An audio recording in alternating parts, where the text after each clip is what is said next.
Merci Seigneur. Je suis très content d'être là ce soir, parce que quand j'ai écouté ces témoignages, que ce soit Bobby, que ce soit Philippe, ou même beaucoup d'entre nous, on voit que Christ s'est révélé à chacun d'entre nous. Et ça, c'est merveilleux. Et sans plus tarder, j'aimerais partager le titre de mon message ce soir. Christ, plus qu'une religion, il veut être ton Seigneur. Et pour introduire ce message, j'aimerais vous partager une anecdote. La semaine dernière, j'étais chercher ma fille à l'école, et comme tous les enfants, en fait, ils ont des devoirs d'école, et ma fille est en CP, et elle doit apprendre à lire. Et je vois qu'elle commence à lire son texte, et je vois que quand elle arrive sur des mots où il y a le son « on », elle a du mal à les lire, en fait. Et quand elle arrivait sur ballon, elle disait ballot, maçon, c'était masso. Alors je me suis dit, bon, le son on, c'est quelque chose qu'elle a encore du mal à dire. Et du coup, je regarde les pages précédentes de son livre et je vois une leçon sur le son on. Et là, je lui dis, regarde, Lana, tu as la leçon qui est là. Et elle me fait, mais papa, je connais ça. Ça, c'est mon, ça, c'est ton, ça, c'est son. Et là, je me dis, mince, je suis un peu perplexe parce que, en fait, elle connaît sa leçon. Et elle sait reconnaître au bon mot, ça c'est mon, ça c'est ton, ça c'est son. Et elle connaissait vraiment.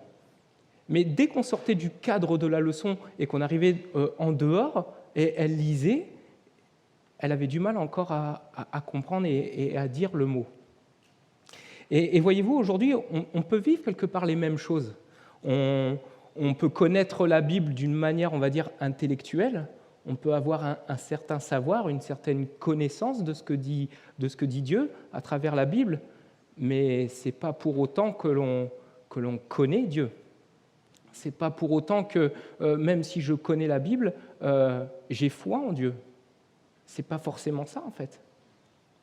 Et ce soir, j'aimerais bien voir avec vous dans la Bible un personnage, notamment Nicodème, et de voir comment Jésus-Christ l'a orienté vers le chemin d'une relation personnelle avec lui. Et la première partie de ce message, je l'ai appelé « Christ veut être ton Seigneur et non un Seigneur lointain ». Et pour ça, on va prendre Jean 3, versets 1 à 4. « Or, il y avait parmi les pharisiens un homme du nom de Nicodème, un chef des Juifs. Il vint de nuit trouver Jésus et lui dit « Maître, nous savons que tu es un enseignant envoyé par Dieu, car personne ne peut faire ces signes miraculeux que tu fais si Dieu n'est pas avec lui. » Jésus lui répondit « En vérité, je te le dis, à moins de naître de nouveau, personne ne peut voir le royaume de Dieu. » Nicodème lui dit « Comment un homme peut-il naître quand il est vieux ? Peut-il une seconde fois entrer dans le ventre de sa mère et naître ?» Quand on regarde ce texte et qu'on voit la personne de Nicodème, Nicodème était un chef des Juifs, c'était quelqu'un qui connaissait la parole, qui connaissait les textes de loi. C'était un homme qui était cultivé, qui avait appris la parole de Dieu à travers la Torah, il la connaissait. Et même au-delà de ça, c'était un enseignant, il enseignait cette parole, donc il la connaissait vraiment bien. On peut même voir qu'il était désireux de respecter ces lois. C'était un homme qui se disciplinait, qui vraiment voulait être, ce qu'on pourrait dire entre guillemets, un bon chrétien, même s'il était juif, mais il avait même des valeurs chrétiennes. Et si on voyait Nicodème aujourd'hui, on pourrait dire c'est une bonne personne. De prime abord, on pourrait même dire c'est un bon chrétien, il connaît la Bible, il est là, il est présent, il sait la réciter, il respecte les lois. De prime abord, on pourrait dire ça. Et de la même manière, nous aussi, aujourd'hui, on peut avoir étudié la Bible, la connaître ce qu'elle raconte, mais pas vraiment connaître réellement qui est Christ. Nicodème, il lui manquait une chose, c'est qu'il avait besoin d'une révélation personnelle de qui est Dieu. Et nous aussi, on peut simplement connaître la parole sans vraiment qu'elle nous atteigne profondément, sans savoir qui est Dieu. Peut-être que pour certains, ils connaissent la parole de Dieu juste de ce qu'on leur a dit. On m'a dit que Dieu était comme ci, on m'a dit que Dieu était comme ça, et du coup, on peut avoir une image biaisée de qui est Dieu. Parce que si on se base pour dire Jésus il est comme ça, Dieu est comme ça, juste d'après ce que l'on nous a dit ou de ce que l'on a entendu, on ne peut pas vraiment avoir une image réelle de qui est Dieu. Et si je prenais un exemple, tu es dans une société, voilà, tu travailles dans un open space et tu apprends qu'il y a un nouveau salarié qui vient. Ce nouveau salarié, il est là depuis quelques jours, il travaille dans un bureau à côté, et là, tu vois tes collègues qui défilent et qui te font « le mec, c'est carnage, quoi. Franchement, il ne sait rien du tout, il ne connaît pas, il est mal poli. » Enfin, franchement, on te dresse un tableau bien noir de la personne. Et là, d'un coup, tu vois la personne qui s'approche vers toi. Soyons honnêtes, on part quand même avec un a priori. On se dit, cette personne, attention, quoi. Elle ne connaît pas vraiment son boulot, elle est mal polie. Enfin voilà, on peut avoir une certaine réticence quelque part. Puis quand tu apprends peut-être à connaître cette personne, peut-être qu'en fait que le tableau qu'on t'a dressé, ce n'était pas du tout ça en fait. Mais pour ça, il faut quand même apprendre à connaître cette personne. Et je tiens à vous dire aussi que ce soir, Christ veut aussi se faire connaître à vous de manière personnelle. Il ne veut pas simplement que vous puissiez savoir qui est Christ juste d'après ce que l'on vous a dit, mais il veut vraiment se révéler à vous d'une manière toute personnelle. Comme on a pu l'entendre avec Philippe, voilà, il y a eu une révélation personnelle. Voilà, il y a eu quelque chose de personnel qui s'est passé. Et Dieu veut faire la même chose avec chacun d'entre nous. Et sur cette deuxième partie, j'aimerais vous dire que Christ veut être ton Seigneur, mais en te montrant le chemin qui mène à lui. Et pour Nicodème, Jésus lui a dit, en fait, « Tu as besoin d'une nouvelle naissance ». Et pour Nicodème, c'était vraiment quelque chose d'incompréhensible, ça. Lui, il a pris les choses au pied de la lettre. Mais comment ça, je ne vais pas retourner dans le ventre de ma mère. Et puis en plus, Nicodème avait un certain âge, donc probablement que sa mère n'était même plus là, quoi. Enfin, c'était vraiment quelque chose d'impossible et ce n'était pas quelque chose de faisable. Mais pourquoi Jésus a dit ça à Nicodème ? C'était un homme qui connaissait la parole. Pourquoi il lui a dit ça ? Nicodème devait comprendre deux choses. Déjà, une notion sur le péché. Et Romains, chapitre 5, verset 17, dira « Si par un seul homme, par la faute d'un seul, la mort a régné, ceux qui reçoivent avec abondance la grâce et le don de la justice régneront à bien plus forte raison dans la vie par Jésus-Christ lui seul. Si par un seul homme, par la faute d'un seul, la mort a régné. » Au début, il y a eu Adam et Ève, et Dieu avait créé l'homme pour qu'il soit en parfaite harmonie avec lui. L'homme était là pour vivre vraiment dans une communion parfaite avec Dieu. Dieu parle, il pouvait répondre, il y avait une communion, il n'y avait rien qui faisait obstacle à cette communion entre Dieu et l'homme. Mais dès lors où il y a eu le péché, il y a eu une rupture qui s'est passée. Dès lors où il y a eu une désobéissance, il y a eu une rupture profonde qui a changé la nature même de l'homme. Et si on prend par exemple un arbre, si on prend un poirier, et voilà, il grandit et en sa saison, il va donner du fruit. Est-ce qu'un poirier peut donner un abricot ? Ce n'est pas possible. L'ADN même de l'arbre est fait pour qu'il puisse produire le fruit pour lequel il a été créé, à savoir des poires. Et si l'homme a changé sa nature profonde à ce moment-là, il ne peut pas en découler d'autre chose que de l'homme que du péché. Parce qu'il a été séparé de Dieu à ce moment-là. Et si je prends le verset suivant, Romains chapitre 3, verset 23, « Tous ont péché et sont privés de la gloire de Dieu. » Dieu ne voulait pas punir l'homme, ce n'était pas le but de dire « je vais te punir parce que tu as fait ça », ce n'était pas le but de Dieu, mais il faut comprendre que Dieu ne peut pas coexister avec le péché. Il y a une rupture qui s'est passée, et Dieu est parfait, Dieu est amour, Dieu est saint, et il ne peut pas habiter avec le péché au même endroit, au même moment. Ce n'est pas possible. Et si je devais imaginer un petit peu cette image, si je prenais par exemple deux aimants, Dieu a créé l'homme et ils sont faits pour vivre en parfaite harmonie. Ils collent, ils font qu'une seule et même personne. Ils sont là vraiment dans une communion parfaite. Mais dès lors où il y a eu le péché, vous avez déjà essayé d'inverser des aimants, en fait, deux pôles positifs. En fait, il n'est plus possible de les rapprocher. Peut-être qu'on ne voit pas très bien là sur scène. Je n'avais pas de plus gros aimants, désolé. Mais en fait, ils se repoussent l'un l'autre à force égale, en fait. Ils se repoussent l'un l'autre. Ce n'est pas possible de les coller. Ils s'éjectent l'un l'autre. Et voyez-vous, dès lors où il y a eu le péché pour l'homme, il s'est passé la même chose. Il y a eu une rupture qui s'est produite. Et en fait, de la nature même, dans Jacques 4, verset 17, il dira « Si donc quelqu'un sait faire ce qui est bien et ne le fait pas, il commet un péché. » L'homme, à partir de ce moment-là, connaît qu'il y a le péché. Et en fait, du péché, il est apparu des péchés. Du péché est apparu des fautes. De là, à partir de ce moment-là, l'homme a commencé à fauter, à mentir, à voler, à... Mettez tous les noms que vous voudrez dessus, en fait. Et c'est là, bien sûr, la conséquence du péché, en fait. Mais il y a une bonne nouvelle à tout cela. C'est que Jésus et Dieu ne s'est pas résolu à cette fatalité. Il a vu que l'homme s'est perdu, que l'homme a vraiment... sa nature même a changé, mais il n'a pas voulu en rester là. Il a voulu vraiment venir au secours de l'homme, et il a prévu un plan parfait. Et pour ça, il va payer le prix pour pouvoir racheter l'homme. Et c'est le point que Nicodème devait comprendre aussi, c'est la croix. C'était le plan du salut. Et dans Jean 3, verset 17, il dira « Dieu, en effet, n'a pas envoyé son Fils dans le monde pour juger le monde, mais pour que le monde soit sauvé par lui. » La sentence devait tomber sur nous.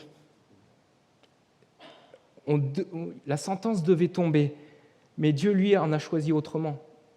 Il a envoyé son Fils, et il a choisi de prendre cette faute, de prendre cette sentence à notre place. Il a payé le prix pour que nous puissions être rachetés. Et Dieu n'est pas venu pour juger, il n'est pas venu pour que tu te sentes obligé quelque part d'obéir à la parole de Dieu. Il faut faire ci, il faut faire ça.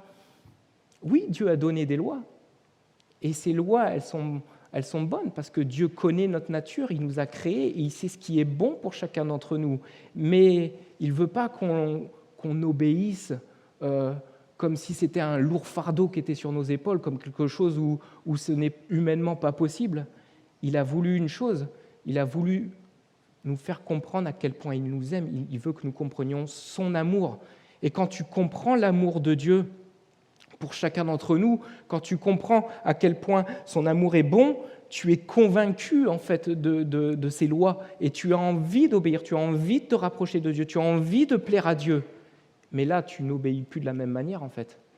Ton obéissance, elle n'est plus basée sur une loi, basée sur un règlement, elle est basée plutôt sur l'amour que tu as de Dieu. Mais ça, cet amour, il te faut aller le chercher, il te faut le comprendre. Et ça, c'est Dieu qui se révèle à toi. Et il se révèle à chacun d'entre nous. Et il veut cette révélation. Il veut nous communiquer son amour. Pour plus que nous obéissions comme une religion, il veut que nous obéissions par amour, que nous comprenions que ce qu'il nous dit de faire, ce n'est pas pour nous embêter, c'est parce que ces lois sont bonnes et justes pour nous. Il nous a créés, il nous connaît mieux que personne. Jean 3,16 dira « En effet, Dieu a tant aimé le monde qu'il a donné son Fils unique, afin que quiconque croit ne périsse pas, mais ait la vie éternelle. » Il a envoyé son Fils, celui qui est parfait, celui c'était le seul qui ne méritait pas ça. Mais il a accepté de descendre sur terre. Il a accepté de se faire humilier, se faire cracher au visage. Il a accepté que son corps soit cloué sur une croix.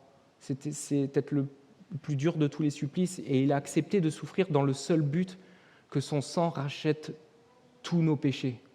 Que celui qui croit en Jésus-Christ que son sacrifice qu'il est le Fils de Dieu et qu'il s'est sacrifié à la croix, par cet acte, en fait, par cette foi, dans la foi dans cet acte, nous sommes sauvés par le moyen de la foi. Et même 1 Pierre, chapitre 3, verset 18, dira « Christ aussi a souffert, et ce, une fois pour toutes, pour le péché. Lui, le juste, il a souffert pour des injustes afin de vous conduire à Dieu. Il a souffert une mort humaine, mais il a été rendu à la vie par l'Esprit. Il a accepté de souffrir une fois pour toutes. Pas besoin d'autre chose. Si on vous dit qu'il y a d'autres choses pour être sauvé, c'est faux. Il l'a fait une fois pour toutes. Il n'y a rien de besoin d'autre que d'avoir foi dans le sacrifice que Dieu a fait. Il ne te manque plus qu'une chose, celui de t'engager avec lui, celui d'avancer avec lui, celui de vouloir le suivre.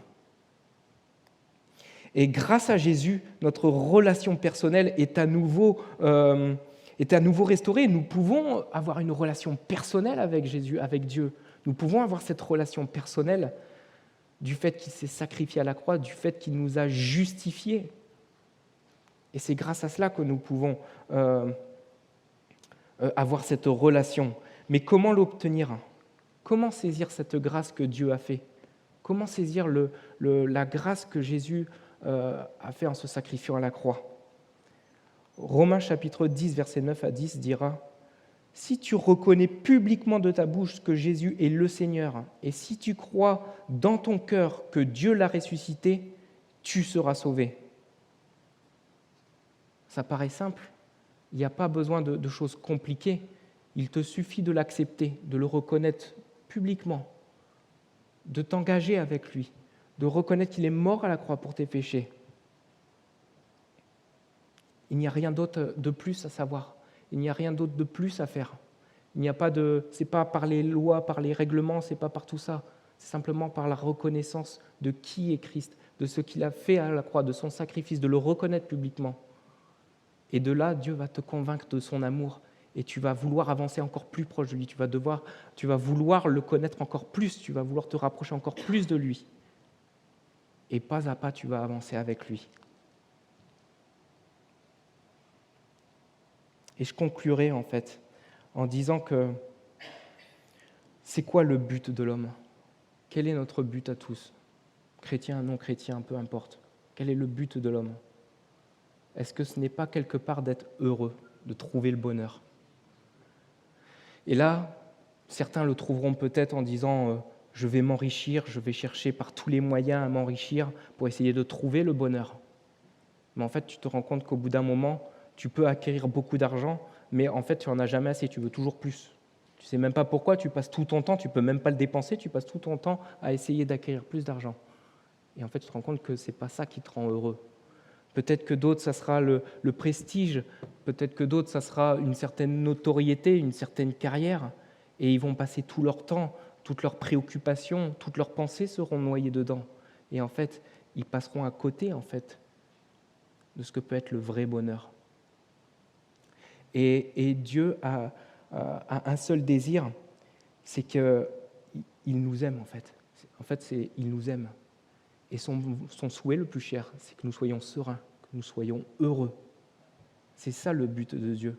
Et c'est pour ça qu'il s'est sacrifié à la croix. C'est pour ça qu'il a refusé que nous soyons séparés de lui. Il a voulu restaurer cette présence.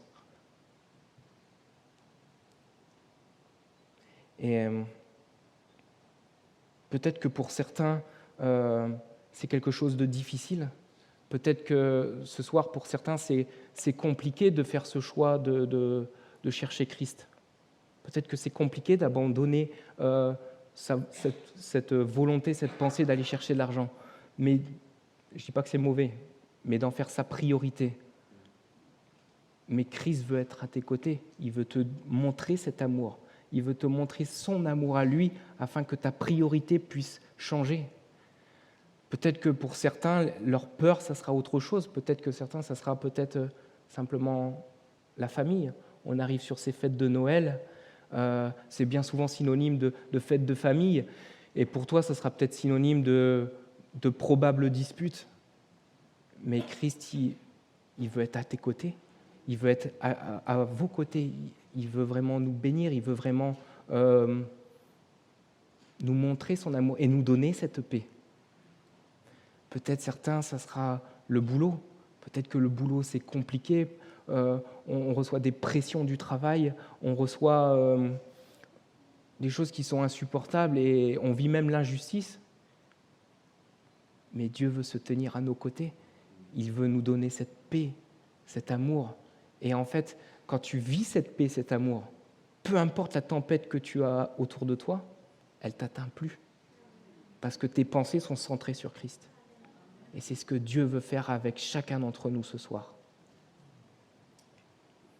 Et peut-être avant que les chantes viennent et fassent un dernier chant, j'aimerais vous proposer quelque chose. Si ce message vous a touché, s'il y a vous vous sentez interpellé, ne repartez pas comme si de rien n'était.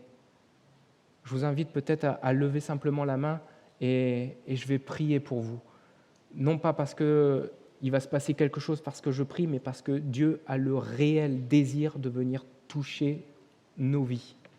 Il a le désir profond de se révéler à chacun d'entre nous d'une manière personnelle, comme on a entendu dans les témoignages.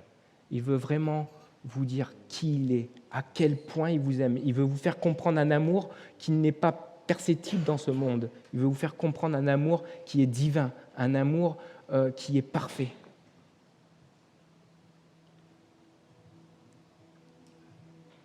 Je t'invite simplement à lever la main et on priera pour toi.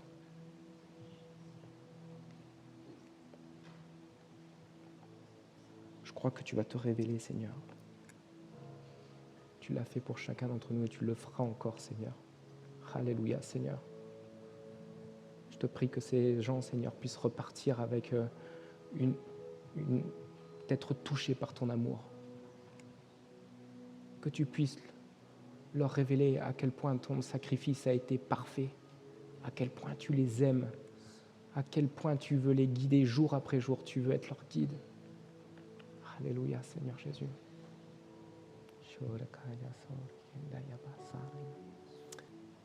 Seigneur Jésus,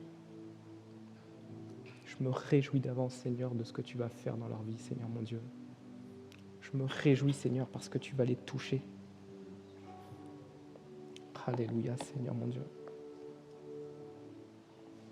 Merci, Seigneur.